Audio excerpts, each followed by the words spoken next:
Alright, tonight everybody, you're in for a treat because we're going to be talking about everybody's favorite Final Fantasy character, Genesis. But seriously, yeah, this video I'm going to make a case for Genesis and Final Fantasy VII Remake Part 2, why I think he's coming, a little bit about the character, and the little breadcrumbs we've already seen that the developers have put in the game to let us know not only is he a part of that world, but he is probably on his way in the second game when you get out into the open world. So we're going to talk about that.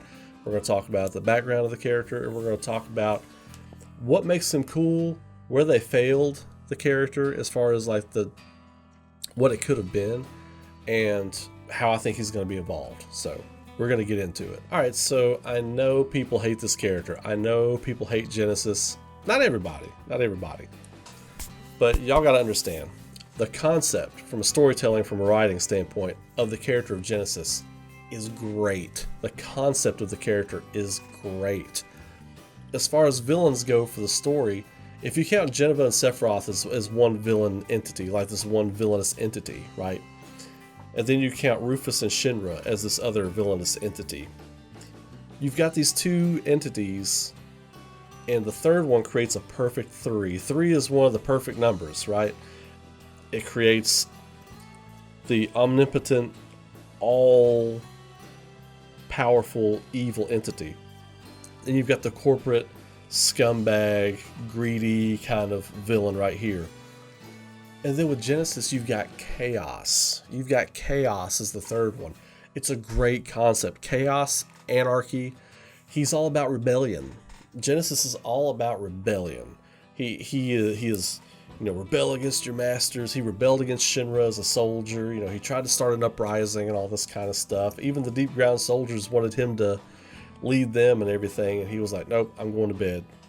But that's why I think the character could be great. Now, the execution of that character in Crisis Core, that's a different story. The execution was not great. I'm not a big fan of the poetic, the beauty of battle, and he's all obsessed with Loveless, the poem. That's fine if that's his favorite poem and that's his favorite tale or whatever, and whatever, that's fine. But for that to be the basis of the character is just, I don't know. It's just that kind of character is just overplayed. It was overplayed at the time when that came out. I think that character kind of hit its peak with Treize Kush Renata and Gundam Wing, like the beauty of battle. I like Treize, but that was the end of the line for me and those villains. I was like, I'm done with that villain. They did a great disservice to the character of Genesis. I think you can fix that, though. That is easily fixable. With all the retcon going on, that is easily fixable. To begin a little bit with the character, I'm not going to get too much into the character in Crisis Core. You all can look that stuff up. There are literally dozens of videos on YouTube about it, so I'm not going to retread and copy other people's stuff just to get you all to watch my video. I'll talk a little bit about him because most of you probably already know about him. So he's from a little village called Banora. He's the child of wealthy landowners or landlords, and he kind of grew up with the silver spoon. You know what I mean? He grew up childhood best friends, bros, with Angeal, who is Zack's mentor in Crisis Core. He is Obi-Wan to Zack's Luke Skywalker. You know what I mean? So they grew up together. They grew up going through Soldier together, through the ranks of Soldier. He's human. He's a human character. That character is human. As powerful as he is, Sephiroth, you get some quiet moments with him in Crisis Core, right? And Sephiroth is an awesome villain. He's an amazing villain. He is one of the best villains ever written. But he's not like a humanized character. You know what I mean? He's always like this, just one rung underneath becoming a god, until he does kind of become godly at the end of Final Fantasy VII. All-powerful, omnipotent. He always comes off that way. Whether you're seeing like a projection of Sephiroth through Jennifer, or you're seeing the real Sephiroth, But he never comes off as really human, or humanized. You get some quiet moments with him in Crisis Core. He never really comes off as truly humanized, There's never like a real tragedy with Sephiroth. Genesis is a tragic character because he is humanized. He's humanized through his friendship, his bromance with Angeal. They're boys. They are boys. They grew up together. They're each other's boy. I mean, they're tight. And, you know, even when Genesis is like gonna stage his rebellion and everything, you know, Angeal's kind of like his wingman, you know. He's still buddies with him. He's still friends with him. They grew up together, so they have a bond. So that Genesis has that bond that makes him a viable character. You build on that. If you're going to write this character into the second game, which I really strongly believe they are, we're going to get into the evidence here in a minute. You build on that. You build on that and you let that roll. Now, why I think he's a great addition as a villain. So, okay, you've got Jenova and Sephiroth as this one villainous entity, right? And then Rufus and Shinra as this other villainous entity. But then you've got this other little thing happening over here. You have chaos. You have unpredictability. Who does that remind you of? So if you got the godly power over here that could wipe everybody out, like a dark side, we're talking comics here for a second. Then you've got the corporate villainous kind of, you know, I can get my hands on anything and have access to anything I want and rule whoever I want, like a Lex Luthor. Who is chaos? Who is anarchy? Who is this other thing? That would be the Joker. You could make Genesis like a Joker, Kefka type character. You know what I mean? The possibilities are endless with that kind of thing. And it creates the perfect number 3. 3 is like one of the perfect numbers, right? So you got this perfect number of 3 villainous different entities that you have to deal with and take care of. And who's to say what Genesis' role, overarching role, would even be? How would they use him? Just write him properly. Just execute the character properly, and everybody's going to be singing a different tune about this character. Guarantee it. Guarantee it. Now, some of the evidence that I've been talking about, I'll break it down here for you real quick. So after the Ultimania article interview with Kitase Nomura and Nojima, it's pretty apparent now, and a lot of people theorize this, that this was always meant to be the final part of the compilation of Final Fantasy VII, this remake, this requel, people are calling it, but it's a sequel. It's a sequel. Everybody's getting cute with it. A requel. No, it's a sequel. It's a sequel and a retelling, all kind of in the same thing. So, but anyway, it's more of a sequel. They confirmed that this was coming as the last installment. So all that stuff that came before, it's canon now. That's all canon. Advent Children, canon. Crisis Core, canon. Dirge of Cerberus, canon. Before Crisis, canon. This, canon. Final Fantasy VII Original, all canon. It all happened. So that means Crisis Core, at the end of Crisis Core, Genesis doesn't die. He doesn't die. He's beaten by Zack. His soul, or whatever you want to call it, goes to the life stream. He meets the goddess, as his voice actor says in the thing. His voice actor was okay, but it wasn't great. They need to recast another voice actor for him. The goddess, you know. He meets her. She denies him. He doesn't get to go into the life stream. He gets sent back to his body. He touches the other side. He experiences the other side. He goes back to his body. So he doesn't die. He doesn't become part of the live stream. He doesn't die. Instead, he goes to Deepground. Deepground's like, man, you're badass. You are a badass, man. We want you on our team. We want you to help lead the Deepground soldiers. He said, nope, I'm taking a nap. I'm taking a break, taking a hike. I'm going to put myself in slumber. That's exactly what he does. At the end of Dirge of Cerberus, the cutscene, he wakes up. He's like, it's not yet time for slumber. We have much work to do, brother. That's the other one. It's cut from the game. It is cut from the game, but in the final trailer for the game, they cut a line from Sephiroth, where Sephiroth is talking to Cloud. He says, there's still so much work to be done. I put that in one of my previous videos too. Also, Genesis looks at the camera, straight at the camera like I'm looking at you right now. At the end of the Dirge of Cerberus bonus cutscene, he says, there's still much work to do, brother. If Genesis said it first, and then he tells Sephiroth, and Sephiroth tells Cloud, that's going full circle, baby. That's circular storytelling. I think Genesis finds a way to communicate with Sephiroth Prime. not the Whisper version of Sephiroth at the end of the game, but the Sephiroth that's talking to Cloud about the 7 seconds till the end at the end of the game. I think Genesis will have talked to Sephiroth, will have communicated with him and told him exactly what's going on there. So that's all that's the compilation evidence. Basically, he has a big part of the compilation of Final Fantasy VII. He's a huge part of it. Before Crisis deals with chaos. I think Genesis is the embodiment of chaos. Who else houses chaos? Who else houses chaos? Vincent Valentine. Through experimentation and stuff, his body is housing chaos. That's what causes him to be able to have his transformations, and he is imbued with all that power. Look at those two character designs. Do they not look similar? Do Vincent Valentine and Genesis not look super similar? As far as their character design, the red coat, the darker hair, all that kind of stuff. Of course, Vincent's hair is darker and longer because he was experimenting on it in sleep for a long time, but that could be another tie. Vincent, Genesis.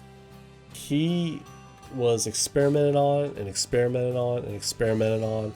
Him and Angeal and Sephiroth. The other little breadcrumb that they nod to Genesis with in Final Fantasy VII Remake, the G and S experiment trials that Hojo references. S, of course, being Sephiroth. Who do you think G is? They called him G in Crisis Core. Like, that was his code name in Shinra. That was what the experiments that dealt with Genesis and all of his successful trials and stuff that he could do. G. I think the crazy looking specimens that look like fish, that look like mermen from Castlevania, you know, like in the hidden facility you find in Final Fantasy VII Remake underneath Sector 7.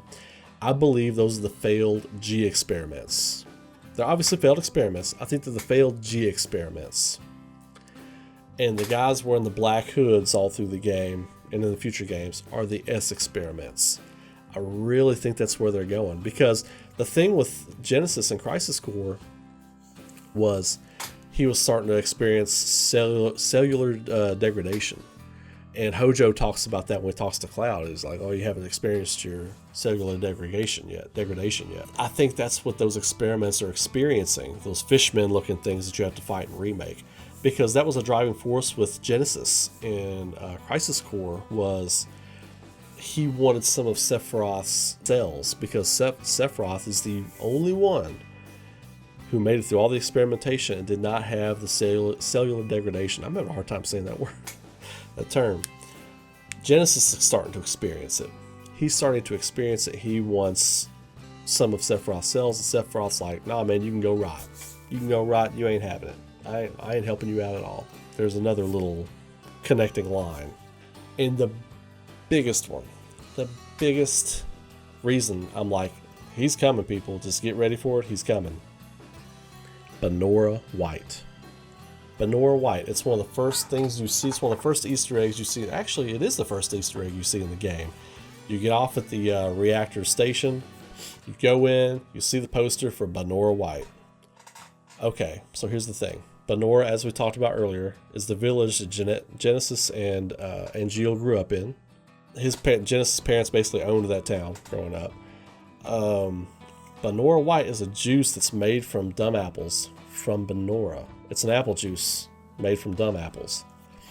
Who created that drink from the dumb apples? Harvested from his own town. Genesis. A lot of people don't know that. Genesis, I think it's in the files you can get in Crisis Core, like the fan club stuff that you can do in Crisis Core. Genesis created the apple juice that is harvested from dumb apples. In this game, that's Banora White. Well, in Crisis Core, it was Banora White. So right there on the poster, Genesis exists. Genesis, bam, it's right there. He's coming. I think that right there, when I first saw that, I kept my mouth shut. I was like, because as soon as I start talking about Genesis, oh, is Genesis going to be in this? Is he going to be in this? No, He wasn't in this. I thought he might be. I thought you might see a file on him, or you might see him in passing. But no, they didn't do that, which is cool. But when you get in the open world stuff, he's coming. He's coming, people. And I think if they execute him right, it'll be great. He can't be the pontificating poetic villain. He just can't. And on top of all of that, he's just a badass. Like, in the power structure of the Final Fantasy VII world, if you look at the timeline when Crisis Core is over, right? When Crisis Core is over, I would dare say that, well, aside from the fact that Sephiroth's pretty much dead and Genesis is alive, I would dare say at the end of that game, Genesis might be a little stronger than Sephiroth, because this is before Sephiroth becomes all-powerful, all-seeing, conniving, traveling through the live stream Sephiroth. He's not that villain yet. He's not until the events of Final Fantasy VII start to unfold and he gets more powerful and more powerful. I would say Genesis at the end of Crisis Core is more powerful. Throughout the story of Crisis Core, he's always just one rung under Sephiroth on the power ladder, just one rung. Even they have that awesome battle at the Junon Cannon. Well, it's just a simulator, training simulator, but he is toe-to-toe with Sephiroth. He is toe-to-toe with him. Not only that, he's a master swordsman. He's a master practitioner of magic. Not using materia and stuff, magic. He imbues his sword, he emblazons his sword with magic. No other characters in Final Fantasy do that. How cool is that? That's some Dungeons and Dragons shit. You know what I mean? And Genesis, he just does it. He fought Sephiroth with it in that FMV cutscene from Crisis Core. So yeah. Genesis is a badass. He's a dope character. He's a dope concept of a character. I can't stress that enough. They have to write him better. He has to be better written. They have to accentuate all the great stuff about that character, the great concepts that they've laid down with that character, and get rid of all the poetic bullshit. I mean, he can still be into Loveless. He can still be into that. He can still quote it a little bit, but that can't be everything about that character. I mean, that can't be his whole character, basically. I want to know what makes him tick. I want to see the chaos. I want to see the anarchy in his eyes. I want to see him bring an element of anarchy and chaos to this game. People, it could be so dope. Genesis could be dope. Genesis could be awesome. I think he could. In Crisis Core, he tries to get Sephiroth to join his rebellion against Shinra. Like, he respects Sephiroth and he respects everything that Sephiroth can do. He acknowledges that Sephiroth is perceived. He's like, he's perceived greater than Genesis, So whenever he's discovered in his slumber, his long slumber underneath Midgar, when he woke up and he picked up, I forget the name of the Deepground soldier, it's Weiss. When he picks up Weiss, it's like, it's not yet time for slumber. We have much work to do, brother. He looks at the camera, he says, brother. Everybody's like, he's talking to Weiss there, right? No. He's talking to Sephiroth there. That's why I feel, because they made it like real profound. Like, he goes, there's like a sweeping whoo. Looks right at the camera and says, brother. And then he sprouts the left wing, or is it the right wing? No, it's the left wing, yeah, because Sephiroth has the right wing. He sprouts that left wing and flies off. That's the final piece I'm bookending with. He has the other wing. And everybody's like, oh, that was just in the compilation. That's not real. No, it's canon now. They have confirmed it's canon. He has the other wing. What does that mean? I have about 5 or 6 theories on what that means. And I'm not going to get into it in this video. But he has a tie to Sephiroth. And they're going to explore it. So there you have it, people. That is the case for Genesis as far as I'm concerned. I don't just think, I almost am 100% sure he's coming. He's going to be a awesome addition to this story. 3 things that make me excited for him. That's 4. That's 3. I'll do it like this. 3 things that I'm excited for with this character. 1, he's a badass. 2, he's unpredictable. He is chaos. He could be the embodiment of chaos in the Final Fantasy VII world. 3, he's a humanized character. If Zack is still alive in Final Fantasy VII Remake, Genesis has a direct tie to him because Angeal was Zack's master and Angeal was Genesis' best friend. So he's going to have some sort of connection there with Zack, you know, because Genesis loved his friend Angeal. They were tight, grew up together. So I think that'll be interesting to explore. The one thing they have to do, they have to write that character so much better than what they did in Crisis Core, because there was sometimes he'd be talking, I'd just be like, man, I was just waiting to get into the character. I was waiting to be like, all right, there, we turned the corner. We were always at the corner. I was always at the corner with Genesis. Peeking around, there was good stuff around that corner. We never got to it. We never got to it. At the end of Dirge of Cerberus, I was like, man, that could be a dope-ass character right there. And I hope that's where we're going. I do. Because I think he's coming. Banora White, S&G cells, and just there's probably other stuff in the game that I'm just forgetting. But Zack being alive, you know, all that kind of stuff. I'm excited. I can't wait. It'll be interesting to see how powerful he's become after his slumber. Because that was the last... Before Final Fantasy VII Remake came out, that was the last thing, a compilation we saw, was Genesis flying off with Whis, saying there was more work to be done. So there you have it. There's more work to be done here too, so I'm going to leave it at that. I hope you all enjoyed my breakdown, my case for Genesis. If you all like that, please subscribe to the channel, like it, share it. Holler at me in the comments. If you hate Genesis, whatever, I get it. I like the character. I think there's a lot of promise there. A lot of people think like I do too. So we'll see how it goes, we'll see how it pans out. I think we're going to be seeing Genesis in probably the third trailer for the second game, which will be sometime next year. I'm not getting into all that math. But anyway, you all have a great night. Keep rocking. I will catch you all in the next video. And you all be good to each other. I'll see you later.